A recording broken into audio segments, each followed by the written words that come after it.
Magandang araw mga kagabay, ngayon po ay January 23, 2025, araw po ng Huwebes. Maririnig po natin sa ating ebanghelyo na napakaraming tao ang pilit na gustong makalapit sa ating Panginoon. Sapagkat nakikita nila, nararamdaman ang kabutihang loob ng Diyos sa mga nangangailangan. Alam po ninyo, totoo po yan.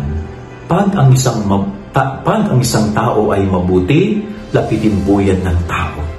Pag ang isang tao ay may mabuting kalooban, palagi po yang nilalapitan at pinupuntahan ng mga tao. Sana ho, tularan natin si Jesus. Lapitan tayo palagi ng mga nangangailangan. At kapag lumapit sa atin ang nangangailangan, huwag nawa tayong maging maramot sa kaya nating gawing tulong sa kanila. Be generous, be good to others. Kung ang Diyos patuloy na nagiging mabuti sa iyo, maging mabuting tao ka rin sana sa iyong kapwa-tao. Yan ang ating gabay-aral ng maghapon. God bless po sa inyong lahat. Pagpalain kayo ng Panginoon.